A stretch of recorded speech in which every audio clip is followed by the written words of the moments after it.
오늘의 주제는 하나님 말씀에 귀 기울이는 삶입니다.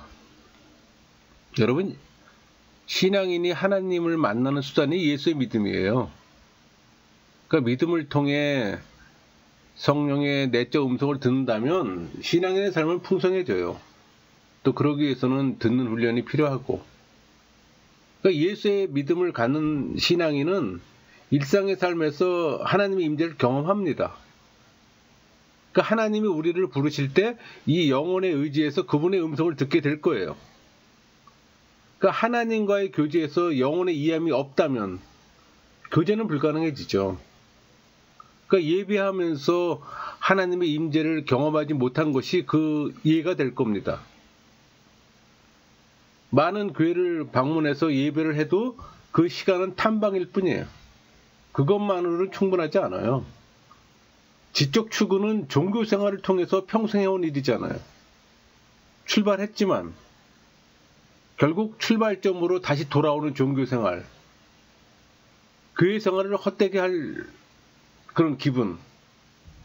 그러니까 심판대 앞에서 되돌릴 수 없는 후회가 될 겁니다. 교회 생활이 종교 생활로 끝난다면 억울하잖아요. 아무리 열심히 교회를 다녀도 초보 단계의 언저리에 벗어나질 못해요. 매번 거기서 맴도는 이 걸음에 조금씩 지쳐가고 결국 교회를 떠나요. 그러니까 종교인 다수가 종교적 범주에서 맴도는 진부한 걸음일 뿐이에요. 여러분은 진정 하나님과의 동행을 원하세요? 신앙의 순례길은 홀로 가는 길이 아니에요. 그분이 우리와 동행하시고 또 대화하시며 우리 삶에 깊이 관여하신다는 확신을 원하세요? 우리 모두에게 성령의 체험은 아닐지라도 종교적 체험의 순간들이 있어요. 뭐라 설명할 수 없지만 많은 사람에게 가볍게 지나칠 수 없는 순간들이 있었어요. 하나님이 우리의 삶을 만지시던 그 순간들, 단순한 어떤 깨달음의 순간들. 그러나 간혹 그 깨달음은 우리 영혼의 가장 깊은 곳에서 울리는 진동일 때가 있습니다.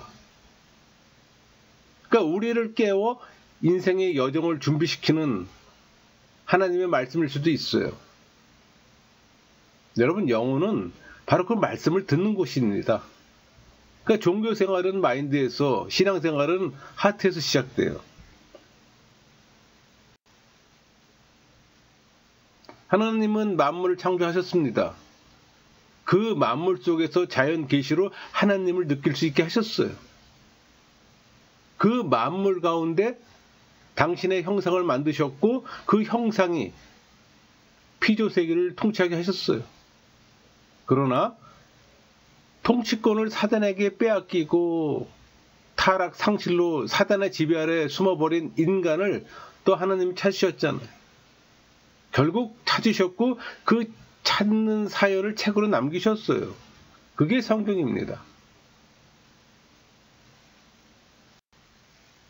여러분, 창조 세계에는 두 세계가 있어요. 어둠과 빛의 세계입니다.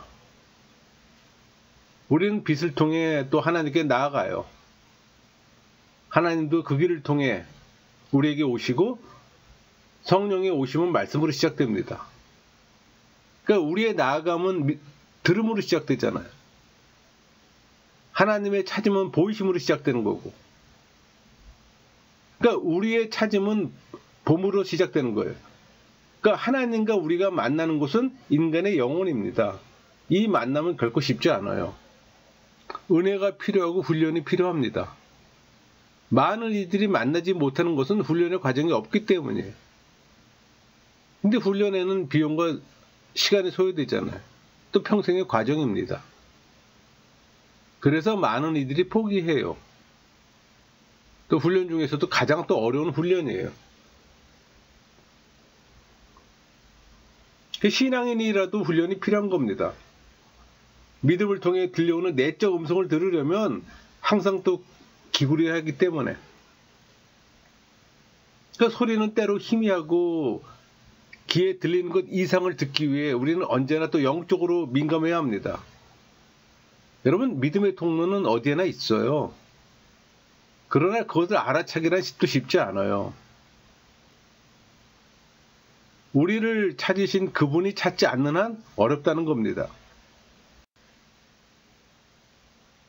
여러분, 말씀 한 구절을 충분히 시간을 두고 묵상하다 보면은 우리 영혼의 렌즈에 잡힌 그 순간이 점점 유리처럼 투명해져요. 그런 과정에서 우리는 무엇을 볼까요? 내 현재, 과거, 미래의 모습에 대해 무엇을 볼 수 있을까요? 그러니까 하나님에 대해 무엇을 볼까 생각해 볼 수 있잖아요. 이 믿음의 통로는 세상을 보는 하나님의 방식입니다. 그것은 대상을 존중하는 마음으로 시작돼요. 그리고 이 존중한다는 것은 거기 뭔가 볼 곳이 있음을 아는 거예요. 상당수는 그걸 모릅니다.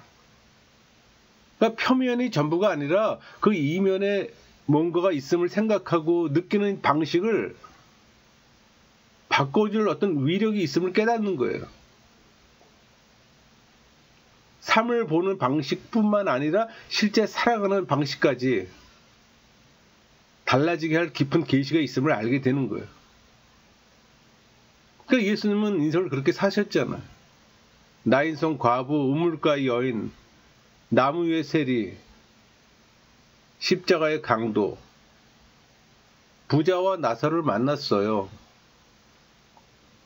여러분, 종교인은 그것이 지성으로 아는 지식이지만 신앙인은 믿음의 눈으로 그걸 봅니다.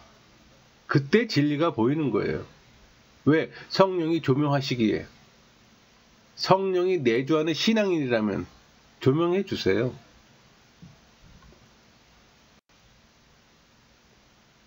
우리는 일상의 삶으로 분주합니다. 또 그 분주함은 더 편한 삶을 영위하기 위해서예요.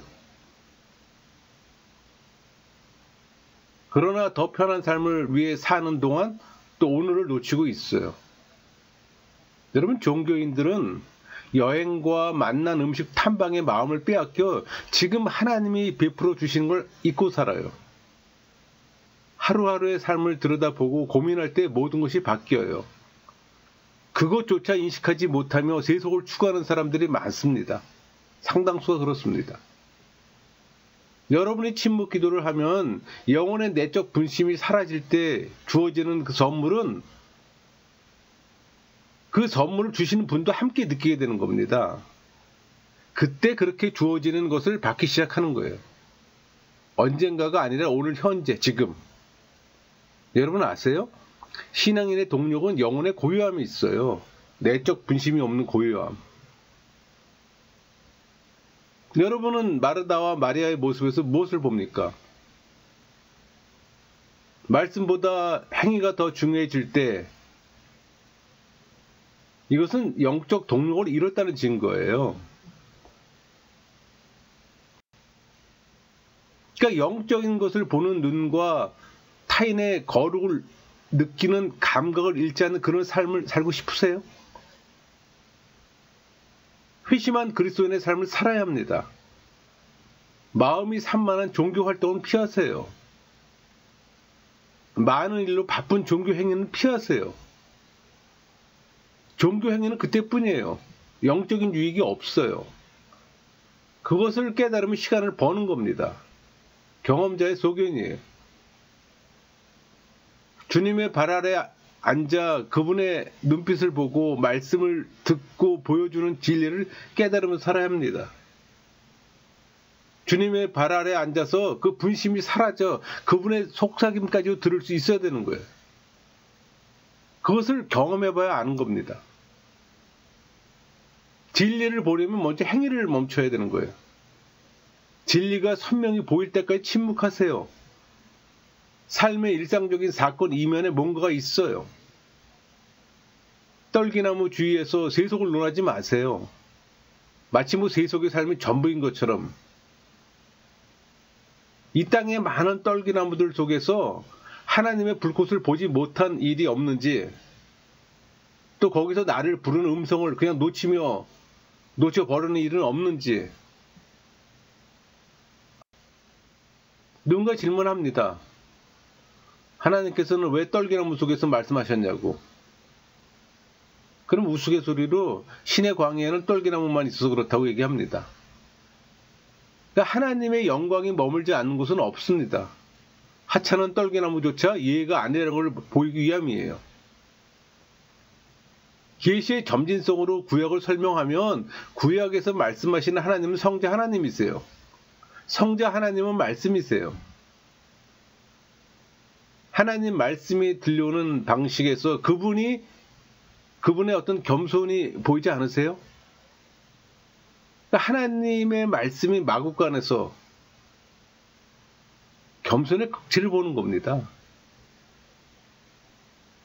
그것은 하나님이 말씀의 통로로 삼으실 수 없을 만큼 세속적인 시간, 장소, 사건은 없다는 것을 우리에게 가르치기 위함이에요.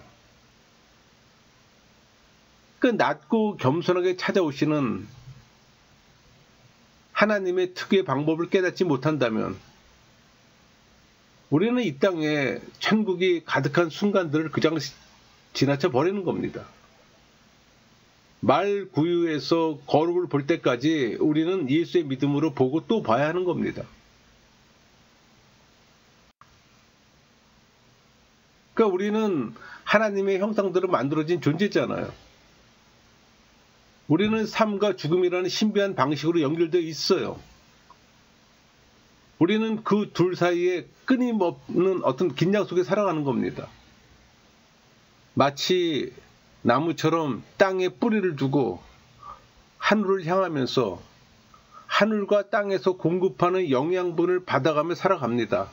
영혼도 동일해요. 하늘과 땅이 공급하는 영양분으로 살아가야 하는데 인간은 땅에 더 많은 비중을 두잖아요. 하나님과 단절돼 영원한 의미의 근원인 하나님을 거부하고 땅에 매몰되고 있습니다. 여러분, 갈망은 영혼의 본질적 기능이에요. 다윗은 이렇게 부르짖었습니다. 우리 시편 63편 1절 하나님이여 주는 나의 하나님이시라. 내가 간절히 주를 찾되 물이 없어 마르고 황폐한 땅에서 내 영혼이 주를 갈망하며 내 육체가 주를 앙모하나이다. 그러니까 시편 속의 극도의 굶주림은 육체적으로 채울 수 없는 영적 굶주림이에요. 그러니까 영적의 갈급함은 우리의 갈망뿐만 아니라 삶 자체마저 바꿔놓습니다.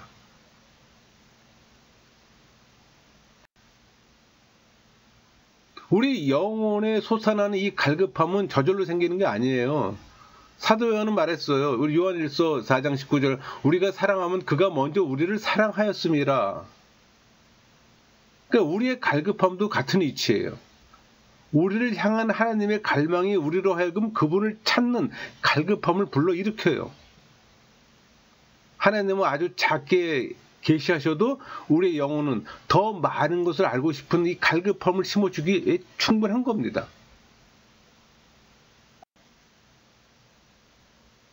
이탈리아 그 로마 바티칸 궁전에 가면은 시스티나 예배당 천장에는 마켈란젤로의 다양한 그림이 있습니다. 그러니까 인류사를 통틀어 인류와 하나님의 관계를 상징적으로 보여주는 그림들이에요. 근데 그 중에서 아담의 창조라는 제목이 붙은 이 그림을 보면 하나님은 아담에게 손을 내미세요. 근데 이 손가락이 맞닿지 않았어요. 이 손가락이 맞닿을 때, 즉 하나님과 교류할 때마다 계시의 문이 열리는 겁니다. 그 계시의 순간 우리에게 주어지는 것은 말씀이에요. 은혜와 사랑의 말씀, 인도와 교정의 말씀, 지혜와 깨달음의 말씀, 용서와 확신의 말씀. 여러분, 하나님은 말씀으로 세상을 지으셨잖아요. 그 말은 하나님은 말씀이라는 겁니다. 성자 예수님을 얘기하는 거예요. 우리는 말씀을 살핌으로써 하나님의 마음과 뜻을 헤아릴 수가 있는 거예요. 그러니까 제대로 보고 제대로 듣기만 한다면 모든 만물이 하나님의 자기 표현이에요. 노아 시대의 홍수도 하나님의 말씀으로 세상에 심판이 행해졌어요.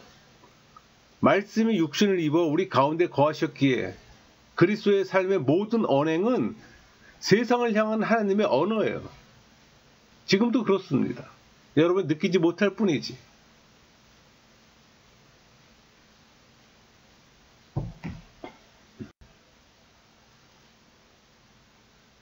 그러니까 성령이 우리 안에 내주하시면 성령은 우리의 언어를 통해 다른 이들에게도 말씀하세요.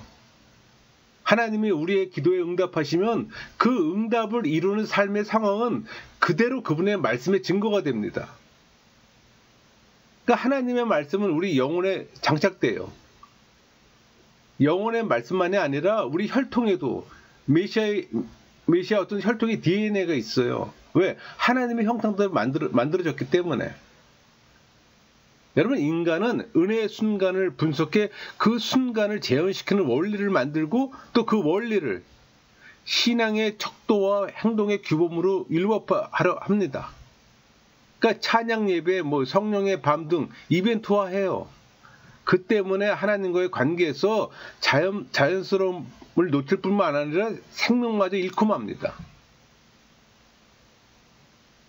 그 영혼은 보이지 않는 영역에 속한 겁니다. 자신의 이해로 말씀의 신비를 파헤치며 더듬어가는 어리석음을 범해요. 여러분 문을 여는 쪽은 우리가 아니라 하나님이에요.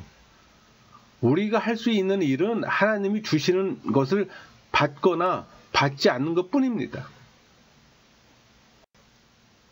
그러니까 우리는 종종 부르심에 대해 이야기하잖아요. 선교지로 가라는 부르심, 목회에 대한 부르심. 그러나 많은 오해가 있어요.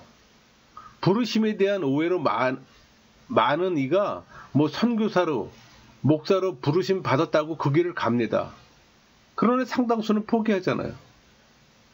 사건이 지난 어떤 지나고 나서 하나님이 목사로 부르시지 않았음을 깨닫고 가던 길을 돌이키는 거예요. 목회자의 부르심이 전부가 아닌데 여러분이 하고 있는 일에 흥분합니까? 흥분으로 가슴이 설렙니까? 그럼 그 일에 몸을 던지세요. 하루가 끝나도 에너지가 남습니까? 다음 날이 되면 열망에 어떤 기분이 상쾌하고 보람있고 충만하고 재미있습니까? 인생의 퍼즐을 맞추기 위해서 잃었던 조각을 찾는 심정입니까? 또 모든 것에 의미가 생겨요? 그럼 그게 하나님의 부르심이에요. 부르심에 대한 많은 오해가 있습니다. 하나님이 여러분을 만드시고자 성격을 조성하고 인생의 경험을 빚으시며 특정한 기술을 주셨다는 것을 깨닫게 됩니다.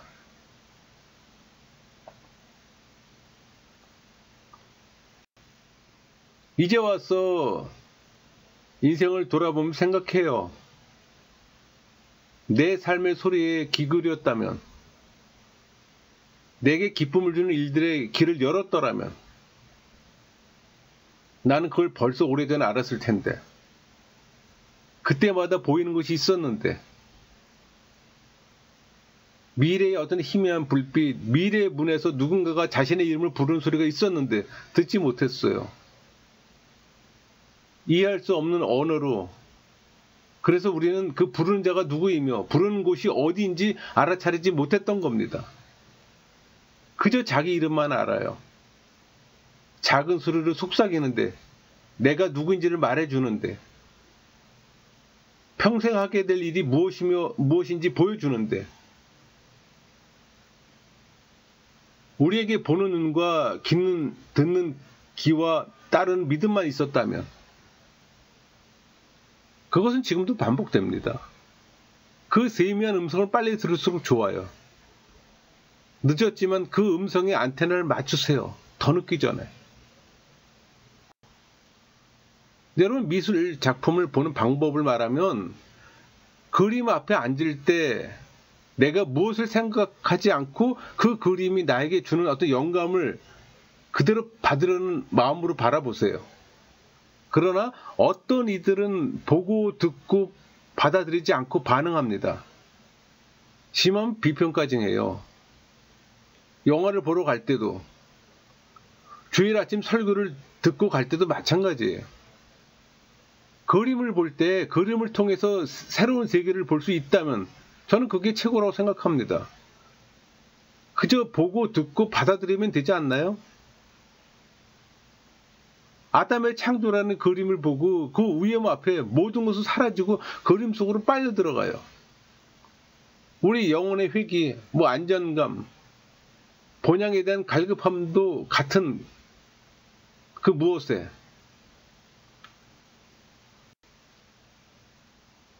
내 인생의 주인은 나다. 그리고 내가 책임진다고 하는 분들이 있습니다.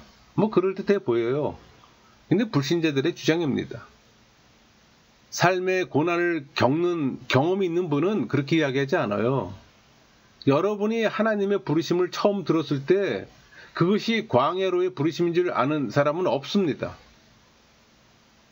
그것은 고통스러운 훈련의 시간이에요.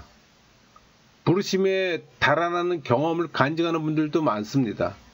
때로는 건강으로, 물질로, 그야말로 지푸라기라도 부여잡고 싶은 시간들입니다. 부여잡기를 시도하지만 결국 지쳐요. 힘이 빠져 더 이상 버틸 수 없는 경험을 해보셨나요? 그럴 때 내 인생은 주인은 나다. 그리고 내가 책임진다는 말이 나올 수 있을까요? 절대 안 나옵니다. 여러분은 하나님이 내게 주시는 것이 무엇인지 알려고 애쓴 적이 있나요? 영적 갈급함으로 발버둥쳐 본 적이 있나요? 우리 하박국 3장 17절에 19절 말씀 볼까요? 비록 무화과 나무가 무성하지 못하며 포도나무에 열매가 없으며 감람나무에 소출이 없으며 밭에 먹을 것이 없으며 우리의 양이 없으며 외양간에 소가 없을지라도 나는 여호와로 말미암아 즐거워하며 나의 구원의 하나님으로 말미암아 기뻐하리로다. 주 여호와는 나의 힘이시라. 나의 발을 사슴과 같게 하사 나를 나의 높은 곳으로 다니게 하시리로다. 이 말씀은 하나님이 우리에게 원하시는 것이 무엇인지 보여주는 말씀이에요. 그분은 고난 뒤에 평강이 온다는 사실을 믿기 원하셨어요. 보는 것으로가 아니라 믿음으로 살기를 원하셨던 거예요. 그분 자신을 내 기쁨의 원천으로 삼기를 원하셨어요. 여러분, 경제적으로 어려울 때 육적 굶주림이 더 심해지듯 하나님이 부재할 때 영적 굶주림은 더 심해집니다. 그러니까 우리 삶에서 광야의 역할이 중요한 것도 바로 그 때문이에요. 그러니까 모세와 다윗과 엘리야와 욥의 삶이 그랬던 것처럼 광야란 장시간 하나님의 부재를 경험하는 장소잖아요. 삶의 위기예요. 경제적 빈곤, 암, 이혼, 기타 다른 문제로 인한 위기일 수도 있어요. 그것이 무엇이든 우리가 떡으로만 사는 것이 아니라 말씀으로 사는 것임을 배우는 곳이 바로 광야입니다. 말씀이 우리 영혼에 가장 합당한 음식일 뿐 아니라 가장 절박한 음식임을 배우는 것이 광야예요. 하나님이 계시지 않는 광야는 광야일 뿐이에요. 하나님이 계실 때 훈련의 장소가 되는 겁니다. 말씀에 갈급할 때 나를 보고 또 내 기도를 듣고 내게 관심을 갖고 계시다는 그 한마디의 말씀을 듣고 싶어 하나님께 울부짖었던 기억이 있으세요? 광야 같은 삶에서 구해달라고 외쳐봤던 적이 있습니까? 있다면 깨닫게 됩니다. 광야에서 나가는 길은 눈물의 기름을 가르쳐 주세요. 그리고 무화과 나무에 싹이 돋아요. 봄이 온다는 겁니다. 하나님이 여러분을 준비시키는 곳은 신학교나 훈련단체가 아니라 광야예요. 광야는 고통과 굴욕과 이 불확실함과 고독과 절망의 장소예요. 신앙인 모두에게 필요한 경험입니다. 내가 경험하지 않고 어떻게 절망하는지, 또 가난한 자, 혼돈에 빠진 자들의 심정을 알 수 있을까요? 근데 광야는 인생 사는 법을 가르쳐 주잖아요. 그러나 각 사람마다 광야는 다를 겁니다. 광야의 교육은 신학교처럼 훈련 단대처럼 어떤 표준화된 교육이 아니에요. 각자의 삶을 통해 하나님이 진정 어떤 분이신지 알 수가 있어요. 40년간 방황하던 그 광야를 떠나 요단강을 건너 이 약속의 땅으로 들어선 이스라엘에게 하나님은 보고 깨닫게 하셨어요. 그들에게 보이신 것은 그들을 광야에 들어가게 하신 분이 하나님이라는 사실과 하나님이 그들을 광야로 이끄신 이유를 깨닫게 하는 겁니다.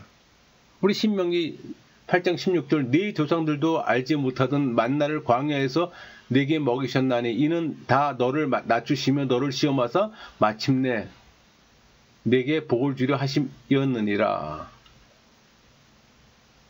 하나님은 편안과 안락을 주시지는 않지만 샬롬을 주시는 선하신 분입니다.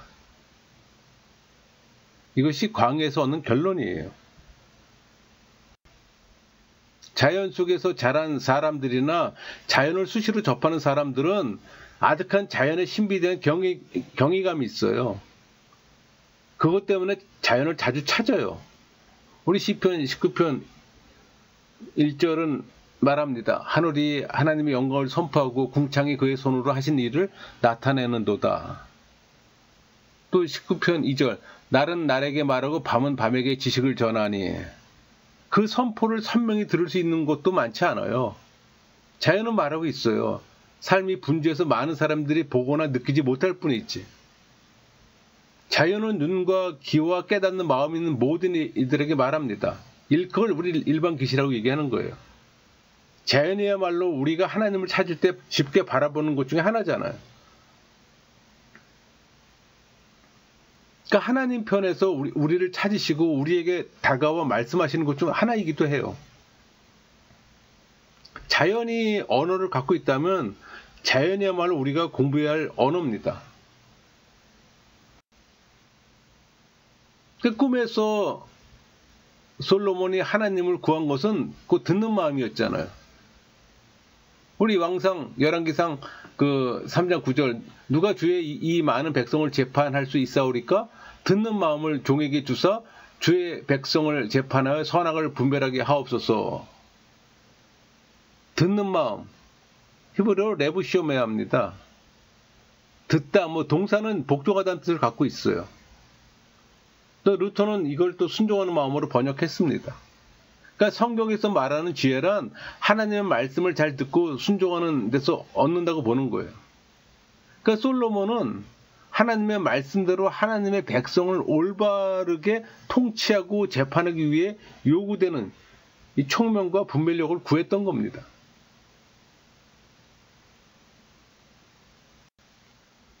그러니까 지혜로운 자가 되는 첫걸음은 하나님을 사랑하고 그분이 주신 말씀에 귀 기울이는 거잖아요. 주신 말씀에 귀 기울이는 것은 또 하나님에게 기대는 겁니다.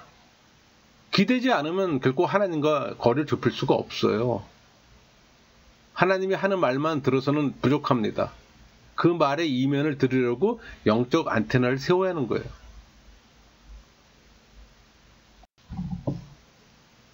그럼 불신자와 다르게 신앙인이 자연에서 얻는 유익함은 하나님이 자연을 통해 들려주신 말씀을 듣는 겁니다. 우리 요한복음 1장 1절 태초에 말씀이 계시니라 이 말씀이 하나님과 함께 계셨으니 이 말씀은 곧 하나님이시니라. 그 신앙인 낚시하는 동안 요한복음을 읽고 있다면 물 밑에 말씀이 있는 걸 들을 수가 있어야 하는 겁니다. 등산을 하고 있다면 나무들과 교감하는 법을 익히세요. 그게 묵상이잖아요. 자연 계시를 통해 말씀하시면 내 안에 성령 하나님이 들어요. 내 안에 성령이 내주하기 때문에 내가 들을 수 있는 거예요. 피조세계 밑에 생명의 말씀이 있어요. 우리 창세기 1장 3절 하나님이 이르시되 빛이 있으라 하시니 빛이 있었고 또 7절에 보면은 하나님이 궁창을 만드사 궁창 아래 물과 궁창의 위에 물로 나누게 하시니 그대로 되니라. 있으라 하시니 그대로 되니라. 그렇게 말씀하시잖아요. 그러니까 홍해 밑에 구원의 말씀이 있었어요. 광야 밑에 심판의 말씀이 있었어요. 만나를 내리신 것도 성자 하나님의 말씀이에요. 그러니까 하나님의 말씀으로 이스라엘은 광야를 벗어났고 또 다른 말씀으로 모세는 뒤에 남겼어요. 모든 것의 이면에는 성자 하나님의 말씀이 있었어요. 여러분이 신앙인이라면 자세히 들으면 들립니다. 그러니까 예수님 재림의 때 세상은 다 사라질 겁니다. 작게는 개인의 세상에서 시작해서 크게는 온 인류의 세상에 이르기까지 그 한복판에서 하나님은 말씀하세요. 우리 시편 46편 10절 이르시길 너희는 가만히 있어 내가 하나님 됨을 알지어다. 내가 문나라 중에서 높임을 받으리라. 내가 세계 중에서 높임을 받으리라 하시도다. 그러니까 자연은 우리에게 가만히 있는 법을 가르쳐 줍니다. 그렇게 가만히 있음을 통해서 하나님이 어떤 분인지도 깨닫게 해주세요. 그분은 우리가 피난처잖아요. 그분은 만물이 요동하는 것을 보시지만 언제나 요동 없이 그대로 해요. 변화는 만물 위에 계시지만 언제나 변화 없이 그대로예요. 우리의 불안한 마음도 그것을 잊어요. 자연이 다시 기억하도록 도와줍니다. 자연이 주는 것은 사람마다 달라요. 물가에 있던 아이에게는 물고기를 주고 성인이 되면 가만히 있는 마음을 줍니다. 물에 흐르는 말씀에 귀 기울이면 우리가 들을 수 있는 거예요. 때로는 기쁨의 소리가, 때로는 환희의 소리가 들려요. 삶의 현장에서도 마찬가지입니다. 사무실에서, 시장에서, 미술관에서, 여러분이 있는 그 어디서나 그게 성령 세례받은 신앙인이 성령의 내적 음성을 들을 수 있는 소리예요. 그 소리를 듣는 여러분 모두가 되기를 소망합니다. 말씀 마치겠습니다.